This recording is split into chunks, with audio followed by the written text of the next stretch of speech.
Fala rapaziada, aqui quem tá falando é o Felipe Freitas. Fala galera, quem tá falando aqui é o Bezão. E esse é o canal Gold Sports. E hoje, rapaziada, trazendo pra vocês mais um Undercut. Vamos falar do GP da Holanda que aconteceu nesse final de semana com vitória de um holandês, Max Verstappen. Dominou. De novo. Pois é. Mas antes de começar o vídeo, eu vou pedir pra você deixar o seu like, compartilhar esse vídeo também, comentar, se inscrever.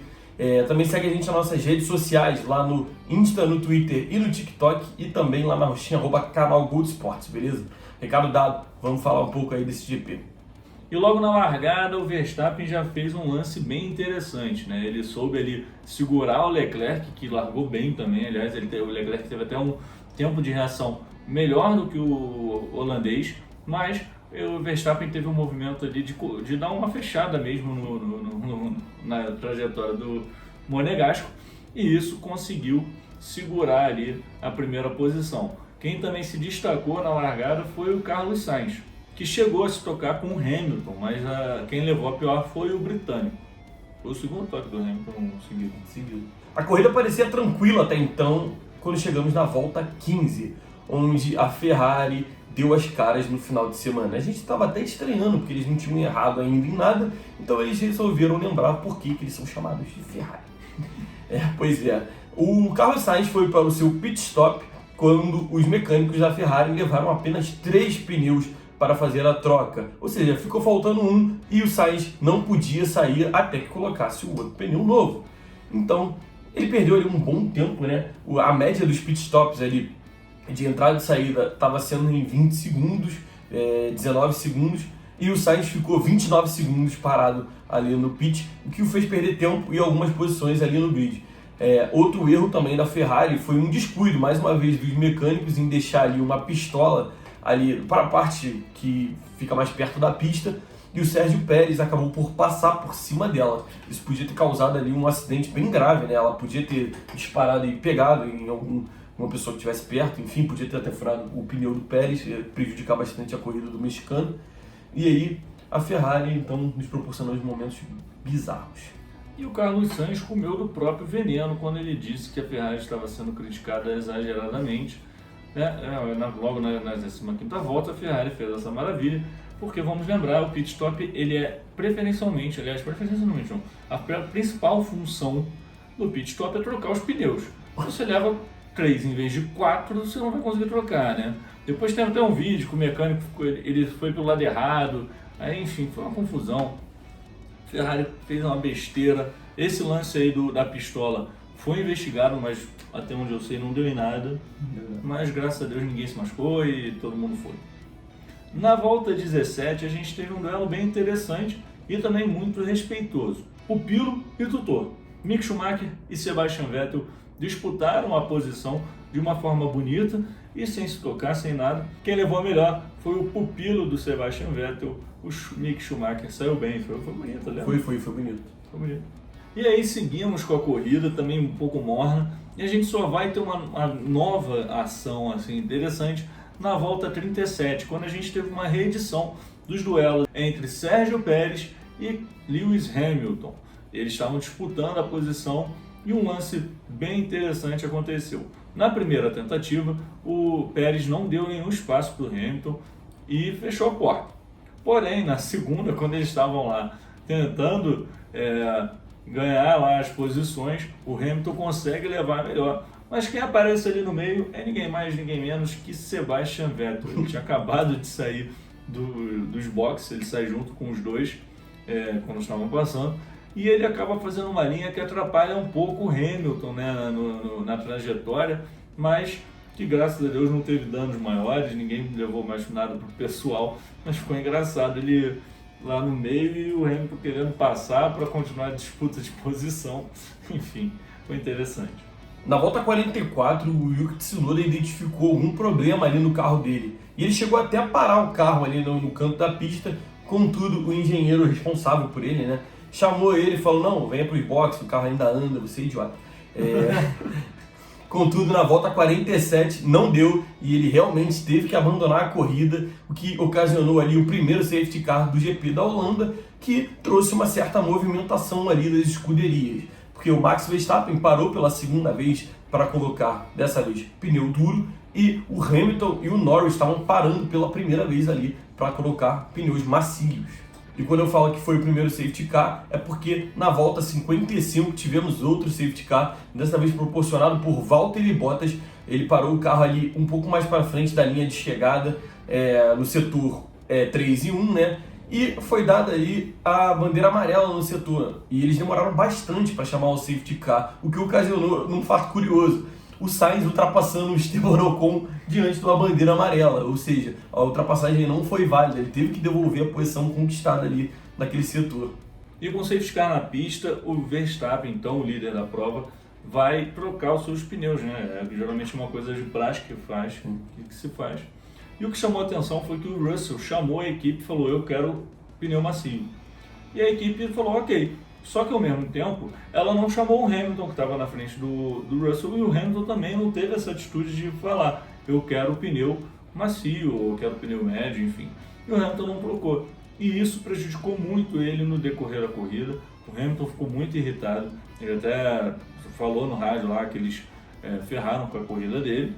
Eu não concordo muito não, eu acho que o Hamilton também podia dar esse toque, tudo bem que é claro que é o papel da equipe mesmo de chamar, mas o Hamilton podia falar: galera, safety car, vamos trocar o pneu, vamos botar um pneu mais novo, porque no safety car você fazer a troca de pneu, você não tem tanto problema nisso, né? Você não tem tanta desvantagem quando você faz uma parada com a corrida rolando.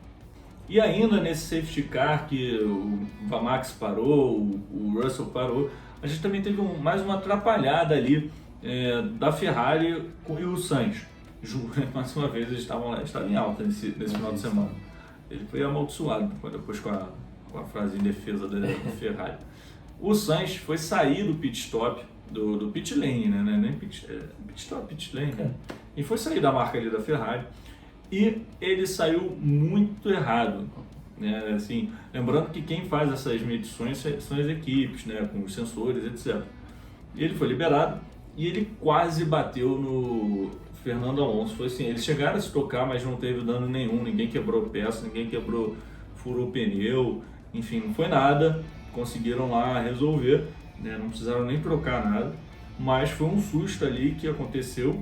O Sainz chegou a ser investigado por esse lance, mas eu não sei se ele foi punido, acho que não.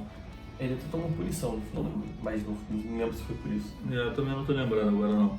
Mas enfim, foi mais um lance curioso e mais uma atrapalhada da Ferrari, que, enfim, mais uma vez fez um belo final de semana. Terminando então o assunto de safety car, vamos falar da relargada. Na relargada teríamos um confronto histórico, né, que estávamos muito acostumados a ver no ano passado. O Hamilton estava em primeiro e o Verstappen estava em segundo logo atrás. O Hamilton com os pneus desgastados e o Verstappen com pneus novos. Isso aí te lembra alguma coisa? Opa, vai mudar então. Pois é. Então, o Russell também vinha em terceiro com os pneus novos. Na relargada, o Verstappen não tomou o mínimo de conhecimento do Hamilton e ultrapassou logo ele ali sem usar asa nem nada. Ele só pegou o vácuo, botou pela esquerda e foi embora. Também tivemos a ultrapassagem do Carlos Sainz em cima do Sérgio Pérez e algumas voltas mais para frente tivemos então um confronto entre companheiros de equipe. O George Russell foi para cima do Lewis Hamilton, pegou o vácuo ali e no movimento meio perigoso o Hamilton quase deu uma fechadinha ali no Russell, eles quase se chocaram, mas tudo certo. O Russell fez a ultrapassagem limpa por cima do Hamilton para assumir assim o segundo lugar da corrida. E chegamos então no final da corrida, com Max Verstappen no primeiro lugar, Russell no segundo e Leclerc no terceiro. O Max abriu 109 pontos do Leclerc. Realmente está ficando cada vez mais complicado para o Leclerc, mas ainda dá. Um fato curioso foi que no final da corrida nós fomos ver os pitstops feitos pelos pilotos e, pasmem, o Ricardo parou 5 vezes. Tudo bem que 2 dessas aí foram ocasionadas pelo safety car, mas eu vou falar ali, tem uma que chamou muita atenção. O Ricardo parou nas voltas 11, 27, 47, 55 e 56. Essa última que eu não entendi. Por que de 55 já era do safety car? Sim. Por que diabos eles pararam no Ricardo de novo? Para fazer melhor volta. Estava em 17º. Ricardo que... Tem que atrapalhar o Max. É que Mercedes, McLaren. Verdade. O Russell estava em segundo. Enfim, o Ricardo teve uma prova bem apagada. Não, faz sentido. Um submundo da Fórmula 1. Pode ser. O Ricardo teve uma prova muito apagada, ele tá assim, visivelmente abalado. Totalmente. Né? Visivelmente abalado, visivelmente desmotivado. Teve até vídeo dele falando sobre tirar um ano sabático. Enfim. E aí ele fez esses 5 pitstops, eu não consegui achar muita explicação, depois eu fui até procurar. Mas a verdade foi que eu achei esse último aí meio exagerado. Mas pode ter tido algum problema lá. E Bezão, quem foi então o piloto do dia pra você? Felipe Drugovich. Olha, vamos Drugo, vai ser campeão. Então, isso que eu puxei o gancho só pra gente falar um pouquinho. Depois eu vou falar um pouco mais à frente, né? Vou até explicar, galera. Tá rolando muito bastidor da Fórmula 1 com essas mudanças de equipe. Mas como a gente vai ter o Spin GP na quinta-feira de Monza, a gente decidiu deixar para falar na quinta, para ter mais tempo aí, né, das notícias se consolidarem, mas o Drugo ganhou na Fórmula 2 e está muito perto do título da categoria e está chamando muita atenção das equipes. Mas voltando ao assunto Fórmula 1, piloto do dia não podia ser diferente, cara. Max Verstappen. Ele teve um final de semana complicadíssimo, com uma sexta-feira ruim, um sábado que ele teve uma pole com 0.021 de diferença para o Leclerc, mas na corrida Abraçada. E pô, aquela passada dele no Hamilton sem nada, porque ele é sensacional, ele simplesmente não tomou conhecimento do Hamilton. Pois é, a Mercedes estava com um ritmo bom, né? Tava com um ritmo muito bom. Pois é, e quem foi o piloto mais repinho do dia? Ah, cara, eu vou... Assim, essa não foi muito difícil de fazer, não. Foi o Ricardo, pra mim. Pois é, né? Ele foi bem mal, cara. Porque os outros fizeram o papel que eles têm pra fazer. Menção honrosa pro mecânico da Ferrari. Porra, nossa senhora. Que esqueceu o pneu, esqueceu o trabalho dele. Simplesmente o padeiro que não leva pão pra vender. Cara, é difícil falar. É isso, não tem como resumir melhor que isso. Exatamente, é impressionante isso, é impressionante. Agora eu vou passar a tabela do Mundial de Pilotos para vocês. Em primeiro, Max Verstappen com 310 pontos. Em segundo, Charles Leclerc com 201 pontos. Em terceiro, Sérgio Pérez, empatado em pontos com Charles Leclerc, 201 também. George Russell vem em quarto com 188 pontos. Em quinto, Carlos Sainz com 175 pontos. Em sexto, Lewis Hamilton com 158 pontos. Em sétimo, Lando Norris com 82 pontos. Em oitavo, Esteban Ocon com 66 pontos. Em nono, Fernando Alonso com 59 pontos. Em décimo, Valtteri Bottas com 46 pontos. O que é interessante a gente ver é que a gente tinha chamado a atenção disso já em uns vídeos bem antes, né, quando a gente ainda estava mais pro início do campeonato, que só 6 pilotos tinham alcançado a marca de 100 pontos, né? E até agora ninguém mais pegou. Continuam os 6 pilotos. O Norris que chegou lá perto, acho que é. É o que chegou mais perto. E de resto, mais ninguém. Enfim, a gente tem 3 equipes claramente no top 3. Sim. Né? O resto, tudo para baixo. E agora eu vou falar a tabela do campeonato de construtores.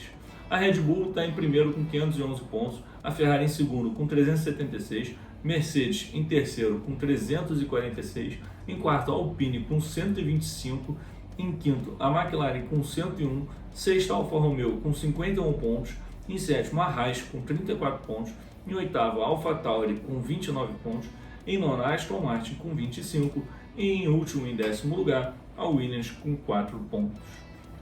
Então, rapaziada, por hoje é só. Espero que vocês tenham curtido o nosso vídeo. Não esquece de deixar o like, de compartilhar, de se inscrever e também de comentar. Deixa o seu comentário aí o que você achou do GP da Holanda.